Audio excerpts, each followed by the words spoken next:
आप सभी भैया के इस टीवी में जो भी आए इस प्रोग्राम को देख रहे हैं, सबको साधुवाद, धन्यवाद। सभी सनातन संस्कृति से जुड़ करके धर्म का प्रचार करते रहें। Radhe Radhe. Friends world TV, Indus age and radio Bollywood beats पे आप सबका बहुत बहुत स्वागत। और आज मेरे साथ है आचार्य अनिरुद्ध जी। आपका ऑस्ट्रेलिया की धरती में सबसे पहले बहुत बहुत स्वागत। आचार्य जी, मैं आपको ऑस्ट्रेलिया और पूरी दुनिया के फैन से ये कहूँगा कि कपिल शर्मा के कैसे शो पे सब लोग को खुशी बांटते हैं, आप भी उसी तरीके से पूरी दुनिया में खुशियाँ बांटते हैं। आपके जो वीडियोस हैं, लोग बीमार लोग भी देख के सही हो जाते हैं। एंड सबसे पहला क्वेश्चन, मेरे को ये क्वेश्चंस लोगों ने दिए आपसे पूछने के लिए कि जब आप ये सब लोग हंस रहे होते हैं, कई सारे जोक्स आ रहे होते हैं, कई सारी आपके वीडियोस बन रहे होते हैं, उस पर आप कैसे रिएक्ट करते हैं? देखिए, जोक्स बनाना उद्देश्य नहीं है, समाज को ज्ञान देना। ज्ञान देना मतलब समाज जो भटका हुआ उसे भगवान के बारे में नॉलेज नहीं है, भगवत गीता के बारे में नॉलेज नहीं। आज के युवा भटक रहे हैं, नशा में जा रहे हैं, तो उन सबको हंसते हंसाते नशा से बाहर लाना और धीरे धीरे धर्म से, आध्यात्म से, गीता से, रामायण से, राम से, कृष्ण से कनेक्ट करना। तो ये उद्देश्य कनेक्ट करना है ईश्वर से। हंसना हंसाना तब सार्थक होगा जब हम अपने युवाओं को नशे से निकाल करके, नशे की दुनिया से निकाल करके और आध्यात्म की दुनिया में, धर्म की दुनिया में लेकर के आए। ये उद्देश्य है। गुरु जी, सबसे एक आपका वीडियो सबसे वायरल होता है पति पत्नी का।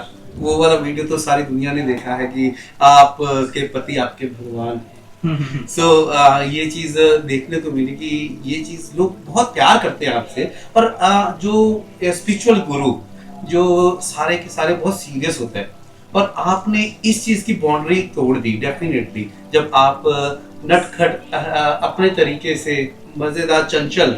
सो आप कैसे मेंटेन करते हैं इस चीज को? देखिए, अपने भीतर के बच्चे को मरने नहीं देना चाहिए, अपने भीतर के बच्चे को जिंदा रखना चाहिए, क्योंकि वो आपका बच्चा ही आपको सुख देता है। आप यदि बूढ़े हो गए, आप थोड़ा हंसना छोड़ देंगे और बस सीधे सीधे चलना है, नहीं, थोड़ा चंचलता। हवा कैसी है? चंचल है जी। तो हमें हवा की तरह चंचल होना चाहिए और आकाश की तरह गंभीर होना चाहिए। तो हमारे भीतर गंभीरता के टाइम पे गंभीरता हो और चंचलता के टाइम पे चंचलता हो, तो हम चंचल हों। जब चंचल आप होते हैं तो आप खुश होते हैं, और आपकी खुशी ही आपको हर बीमारी से बचाती है। इसलिए हम कहते हैं कि चाहे बूढ़े हो आप, या जवान हो, या बच्चे हो, या स्त्री हो, या पुरुष, सबको अपने बचपन में रहना चाहिए। बचपन में ना जाओ, बचपन में जाके भी बचपन में ही रहो, और आप सदा अपने को बच्चा माने कि मैं छोटा हूँ, बच्चों के संग हंसना खेलना। इससे ना आप लंबे टाइम तक स्वस्थ रहेंगे, और ईश्वर की आराधना में ये आपका स्वास्थ्य बहुत महत्व रखता है। गुरु जी, आप बचपन की बात करते हैं, जब आपने एक बताया, अब मैं पिछले कई दिनों से आपके साथ बैठ के सुन रहा हूँ और काम करने का मौका मिला, तो मैंने देखा कि बचपन में आपने एक बात बोली कि आप जब आप डेफिनेटली स्कूल्स खोलना चाह रहे हैं वहाँ पे, और आप बचपन में भिक्षा लेने जाते थे, तो वो आपने तभी सोच लिया था कि आपको किधर को जाना है, क्या चीज करनी है बाकियों के लिए? कब आपको ये ख्याल आया कि मैंने दुनिया की माताओं की सेवा करनी है? आपको कब एहसास हुआ? बचपन से मेरा एक सपना था कि मैं समाज की सेवा, बड़ा होकर मैं अन्न क्षेत्र चलाऊं। ये तो मेरा बचपन का सपना था, और जिसे भगवान ने पूरा कराया। तो अन्न क्षेत्र चलाने का मेरा सपना जो बचपन का था, उसके साथ मेरा ये सपना था कि मैं किसी के काम आऊं। देखो, जिंदगी है केवल इसलिए है कि हम किसी के काम आए। हमने पढ़ लिख के पैसा कमाया, परिवार का पेट भरा, ये कोई बड़ी बात तो है नहीं। तो चिड़िया भी अपना पेट और अपने बच्चों का पेट भर लेती है। लेकिन मेरे मन में आया कि क्यों ना समाज की सेवा की जाए। तो समाज के लिए मैं क्या कर सकता हूँ, मेरी शिक्षा का समाज के लिए कितना योगदान है, तो मैं समाज को क्या दे सकता हूँ। तो प्रयास किया कि समाज की सेवा की जाए। आज गौरी गोपाल आश्रम में 300 प्लस वृद्ध माताएं रहती हैं, 150 प्लस बच्चे रहते हैं गुरुकुल में, और 30,000 लोगों का पर डे भोजन चलता है। ये नित्य 12 महीने की सेवा है। अब ये सेवाओं को 24 घंटे ये सभी सेवाओं के लिए लगन से काम करना होता है। इसलिए दास ने, भगवान ने जो करते कराते सब भगवान है, पर उन्होंने जिम्मेदारी दी है, तो हम तो उनके एक छोटे से कार्यकर्ता बन के भगवान को जिम्मेदारियां निभा रहे हैं। आपने अपने प्रवचनों में बोला कि जो मम्मी पापा है ये मिस नहीं कहना चाहिए, पिता माता पिता कहना चाहिए। तो अभी जो उनसे लोग मम्मी पापा कहते हैं वो कैसे चेंज अप करें? क्यों? रोग हो जाता है तो उसे ठीक करने का प्रयास करते हैं कि नहीं, दवाई देके। ऐसे ये भी एक बीमारी है कि आपने गलत वे पर चले गए। मम्मी पापा नहीं, पापा का अर्थ होता है पाप। तो पाप क्यों बोलना अपने बाप को?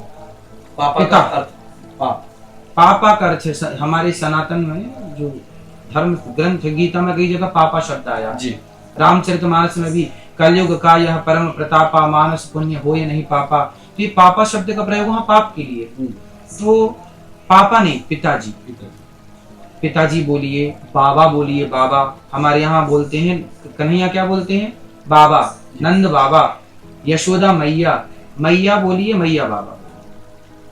आप कितनी सारी बाहर की कंट्रीज में जाते हैं, बाहर के श्रद्धालु आपको बहुत ज्यादा प्यार करते हैं। एंड मैंने विटनेस किया, पर्सनली विटनेस किया भी।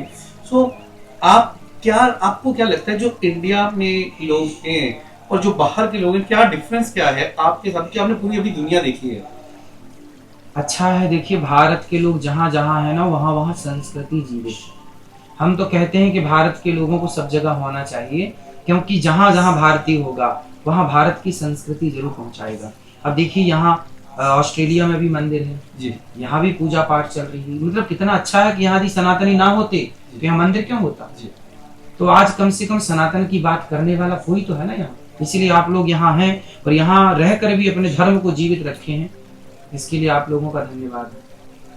मैं आखिरी 2 क्वेश्चन आपसे पूछूंगा कि कौन सी अभी नौजवान पीढ़ी है जो उनसे किस्सा आपने बताया कि बच्चों को लेके नहीं जाते मंदिर, खुद मंदिर जाके मत्था टेक लेते हैं लेकिन बच्चों को नहीं लेकर, जो नौजवान पीढ़ी है उसको किस तरीके से जोड़ा जाए? बच्चों को जहाँ भी सत्संग में जाइए, बच्चों को जरूर ले जाइए, क्योंकि बच्चे ही आने वाला भारत है और बच्चों को ही संस्कार की सबसे अधिक आवश्यकता है। इसलिए बच्चे जुड़ेंगे ना तो सब जुड़ेगा। तो हर माँ बाप की जिम्मेदारी बनती है कि आप बच्चों को लेके जरूर जाएं। जी मैं ये आपका आशीर्वाद होना चाहिए ऑस्ट्रेलिया के सारे व्यूअर्स को, सारे लोगों को जो आपके साथ जुड़ना चाहते हैं, आपके साथ प्यार करते हैं और आपको देख के एक अलग सी स्माइल आ जाती है। और सारे एक और क्वेश्चन ज़्यादा पूछना चाहेंगे, कैसे आप सबको बताते हैं, स्पेशली आपके स्पीचेस के बीच में हस्बैंड्स को कैसे रहना चाहिए और वाइफ्स को कैसे रहना चाहिए, बहुत अच्छा ज्ञान दिया जाता है। एंड डर के भी रहना चाहिए, कैसे क्या कहते हैं, तो वो भी है कि जब आप घर पे आपको भी डांट पड़ती है या कुछ वैसा? बचपन में तो हमारे पिताजी ने हमें मारा, डांटा, और धर्म है हर पिता का, बच्चे गलत करेंगे तो डांट मार पड़ेगी। और यही मार डांट ही बच्चों को इंसान, जैसे घड़ा बनाता है ना कुम्हार, तो घड़े को मारता है। तो आप कैसी शरारतें करते थे? तो शरारतें तो बचपन में सभी करते हैं और वो शरारतें तो शरारतें ही हैं। तो अच्छा है, माँ बाप के द्वारा दिए गए संस्कार ही काम आते हैं। वो डांट मार अच्छी होती है, इसलिए डांट मार से भागना नहीं चाहिए, उस डांट मार के संग रहना चाहिए।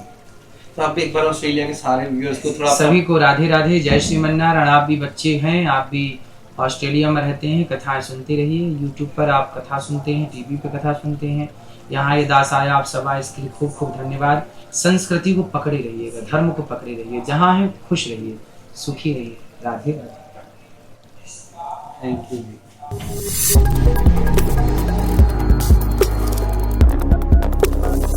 Australia's first Indian magazine to have a national reach. Indus Age is the largest circulated South Asian magazine in Australia with 5 simultaneous editions. 55,000 copies printed monthly. 220,000 readers. Largest network of clients. Undisputed leader in community news. Indus Age is circulated in Sydney, Melbourne, Adelaide, Brisbane and Perth to over 525 outlets. Grab your copy now to get the latest on the community, news from India, Bollywood, music and much more. For more info, log on to www.indusage.com.au. Radio Bollywood beats, Desi beats in Aussie Street. Radio Beats.